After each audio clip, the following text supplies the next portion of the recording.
Hi friends, ఇలా blouse పీసెస్తోని ఇవి శారీలో వచ్చిన బ్లౌజ్ పీసెస్ అండి. వీటితోని ఇలా ఫ్రాక్స్ అయితే నేను డిజైన్ చేశాను. ఇవి కస్టమర్వి 1 ఇయర్ బేబీ కోసమని ఇలా డిజైన్ చేయమన్నారండి. చూడండి, ఇదైతే ఫస్ట్ ఫ్రాక్ కాటన్ క్లాత్ కింద అయితే ఇలా జరీతోని ఇలా వచ్చింది. దానికి కొంచెం బాడీ పార్ట్కి కూడా యూస్ చేశాను. దానిపైన వీనెక్ ఇచ్చాను. ఇలా ఇలా లైనింగ్ వచ్చింది. ఇది కూడా బ్లౌజ్ పీసెస్ ఇచ్చారు. ఈ లోపల కూడా పట్కా వేసానండి. అది ఇన్విజిబుల్, బయటకైతే ఒక్క లైన్ కూడా కనిపించట్లేదు. చూడండి ఎంత నీట్గా వచ్చిందో.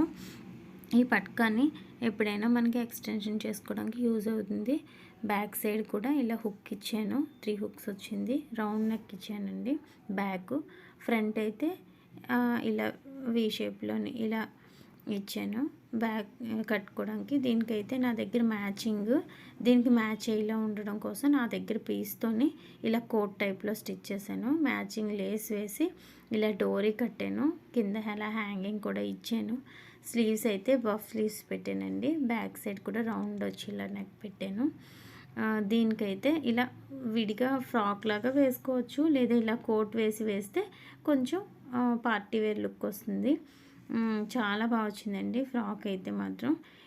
ఇలా మన దగ్గర ఉండే చిన్న చిన్న పీసెస్తోని ఇలా ఫ్రాక్స్కి మ్యాచింగ్ అయ్యి ఇలా స్టిచ్ చేయొచ్చు కూడా. ఫ్రాక్ అయితే చాలా వచ్చింది. దీనికి ఇలా టై చేసుకుంటే కొంచెం నీట్గా కనిపిస్తుంది. ఇలాంటి కాటన్ ఫ్రాక్స్ పిల్లలు కూడా కంఫర్ట్గా ఫీల్ అవుతారండి వేసుకున్నప్పుడు. సమ్మర్లో కూడా మనకి పార్టీ వేర్ కూడా కనిపిస్తుంది కూడా వేసిన. ఇలాంటి ఫ్రాక్స్ డిజైన్ చేసినప్పుడు వాటికి మ్యాచింగ్ అయ్యేలాగా మనం ఇలా సెట్ చేసుకోవచ్చు. ఇదైతే ఫస్ట్ ఫ్రాక్ అండి. ఈ ఫ్రాక్ నేను 1 ఇయర్ బేబీ కోసమని స్టిచ్ చేశాను. ఇది మినిమం 6 to 8 months బేబీ నుంచి వేయొచ్చు. 1 ఇయర్ వరకు కూడా దీన్ని ఎక్స్టెన్షన్ చేసుకోవచ్చు. ఇదైతే first frock. Next second one చూపిస్తాను. ఇది సెకండ్ వన్ అండి. దీన్ని కొంచెం ఇలా డిఫరెంట్గా డిజైన్ చేశాను, ఇలా మిడ్డీ టైప్లో. ఇది కూడా బ్లౌజ్ పీసే. కొద్దిగా పెద్ద పెద్ద ప్లీట్స్ పెట్టాను. పైన అయితే ఎలాస్టిక్ ఇచ్చాను కట్టుకోవడానికి. థ్రెడ్ అది కూడా పెట్టాను. ఎలాస్టిక్ ఒకవేళ పట్టకుండా కొంచెం లూజ్గానే పెట్టాను. ఇలా టైట్ చేసుకొని కట్టడానికి థ్రెడ్ కూడా పెట్టాను. కింద చిన్న హ్యాంగింగ్లో పెట్టాను. కొద్దిగా పెద్ద ఫోల్డింగ్ వచ్చేలా కింద కొద్దిగా ఫోల్డింగే పెట్టాను. దీనికి పట్కా పెట్టలేదు. పెడితే బాగుండదండి, కనిపిస్తుంది. అందుకే ఫోల్డింగ్ పెట్టాను. లోపల లైనింగ్ వేసాను. దీనికైతే మ్యాచ్ అయ్యేలాగా ఇలా కొంచెం డార్క్ కలర్ తీసుకున్నాను, నేవీ బ్లూ. ఇలా డిజైన్గా చేశాను. దానికి మ్యాచ్ అయ్యేటట్టు మధ్యలో చిన్న ప్యాచ్ చేశాను. వెనకట్లో కొద్దిగా పెద్దది బావు పెట్టాను. బ్యాక్ సైడ్ హుక్ వచ్చింది. ఒక 3 హుక్స్ అలా వచ్చాయండి. ఇది కొంచెం డిఫరెంట్గా ఉంటుందని ఇలా డిజైన్ చేశాను. ఇది సెకండ్ వన్ అండి. నెక్స్ట్ ఇది చూపిస్తాను. నెక్స్ట్ది కూడా ఫ్రాకేనండి. ఈ ఫ్రాక్ అయితే ఫుల్ చూడండి బోట్ నెక్ పెట్టాను. కింద ఫుల్గా జెరీ వచ్చింది కదా, ఆ జెరీ కలర్లోనే నా దగ్గర ఉండే ఈ పీస్ అయితే యూజ్ చేశాను. ఇది పోట్లీ బటన్స్ వచ్చింది. చిన్నగా నేను దీనికి చిన్న బీడ్స్తో వచ్చిన లేస్ కూడా వేసాను. హ్యాండ్స్ అయితే స్లీవ్లెస్ పెట్టాను. బ్యాక్ సైడ్ చూడండి, రెండు కూడా ఎంత బాగా మ్యాచ్ అయ్యాయో. బ్యాక్ సైడ్ కూడా బోట్ వచ్చింది. చిన్న కటింగ్ ఇచ్చి బటన్ పెట్టి దాని లోపలికి ఇలా పెట్టేలాగా చిన్న డోరీతో ఉండే పీస్ పెట్టాను. డోరీతో ఉండే థ్రెడ్ పెట్టాను. బ్యాక్ సైడ్ ఇలా కట్టుకోవడానికి థ్రెడ్ పెట్టండి. ఫ్రాక్స్ వెయిట్కైనా సరే ఇలా థ్రెడ్స్ పెట్టుకుంటే కంపల్సరీ కొంచెం లూజ్గా ఉన్న ఫిట్టింగ్గా కనిపిస్తుంది. పిల్లలు కూడా కంఫర్ట్గా ఉంటారు. ఎగ్జాక్ట్ ఫిట్టింగ్ వేస్తే వాళ్ళు కూడా కంఫర్ట్ ఫీల్ అవ్వరు. దీనికి కూడా పట్కా వేసాను. చూడండి ఇన్విజిబుల్ ఎంత బాగా వచ్చిందో, బయటకు అస్సలు కనిపించుకుంటూ వేసాను. ఇది థర్డ్ ఫ్రాక్ అండి. నెక్స్ట్ ఫోర్త్ వన్ చూద్దాము. ఫోర్త్ది కూడా చూడండి, మంచి రెడ్ కలర్, మిర్చి రెడ్. దీనికి కూడా స్లీవ్లెస్ పెట్టాను. రౌండ్ నెక్ పెట్టాను.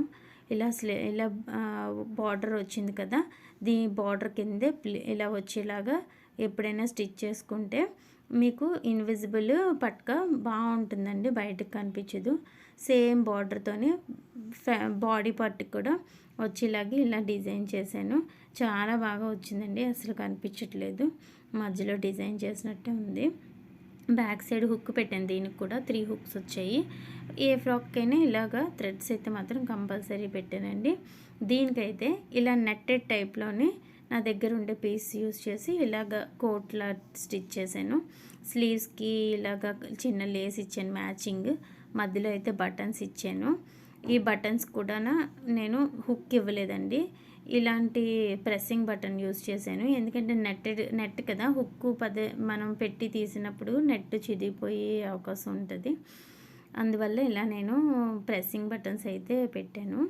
ఫ్రాక్ లాగా ఇలా విడిగా వేయచ్చు, లేదా ఇలా కోట్ వేస్తే మీకు పార్టీ వేర్లా కనిపిస్తుంది.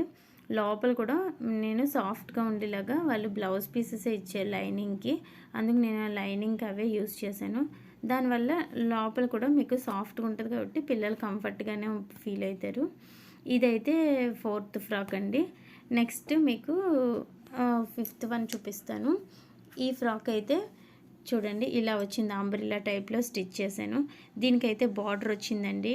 నాకు ఈ బార్డర్ అయితే ఎందుకో అంత హైలైట్గా అనిపించలేదు, అందుకే నేను తీసేసాను. బార్డర్ని తీసేసి నా దగ్గర ఉండే పీస్ యూస్ చేసి ఇలా మధ్య మధ్యలో ప్యాచ్ వచ్చేలాగా యూస్ చేశాను, దానికి మ్యాచ్ అయ్యేలాగా. బాడీ పార్ట్కి అయితే ఇలా సింపుల్గా డిజైన్గా ఇలా వచ్చేలాగా ఇలా స్టిచ్ చేశాను. రౌండ్ నెక్ పెట్టాను, హ్యాండ్స్కి కూడా అంబ్రెల్లా హ్యాండ్స్ పెట్టాను. బ్యాక్ సైడ్ 3 హుక్ వచ్చి ఇలా పెట్టానండి. ఇలా కట్టేలాగా తాళ్ళు కూడా పెట్టాను. చూడండి చాలా నీట్గా అయితే వచ్చింది ఫ్రాక్ అయితే. ఒక్కొక్క ఫ్రాకు ఒక్కొక్క డిజైన్ లాగా స్టిచ్ చేశానండి. కస్టమర్ అయితే చాలా హ్యాపీగా ఫీల్ అయ్యారు, వాళ్ళకు ఎక్స్పెక్ట్ చేసిన దానికన్నా ఇంకా బాగా వచ్చాయని. ఇలాంటి బ్లౌజ్ పీసెస్ యూజ్ చేయలేనప్పుడు ఇలా చిన్నపిల్లలు ఉన్నప్పుడు మనకనే కాదండి, ఎవరికైనా గిఫ్ట్ పర్పస్ ఇలా స్టిచ్చింగ్ చేసి ఇచ్చినా సరే చాలా బాగుంటుంది. మనం రెడీమేడ్ కొనే దానికన్నా ఇలా స్టిచ్చింగ్ చేసి ఇచ్చినవి అయితే ఇంకా హ్యాపీగా ఫీల్ అవుతారు. వేసుకోవడానికి కూడా పిల్లలకి చాలా రోజులు యూజ్ అవుతాయండి రెడీమేడ్ కన్నా కూడా. ఈ ఫ్రాక్స్ ఏవైనా నచ్చినట్టయితే లైక్ చేయండి, షేర్ చేయండి, సబ్స్క్రైబ్ చేయండి, కామెంట్ చేయడం అస్సలు మర్చిపోకండి.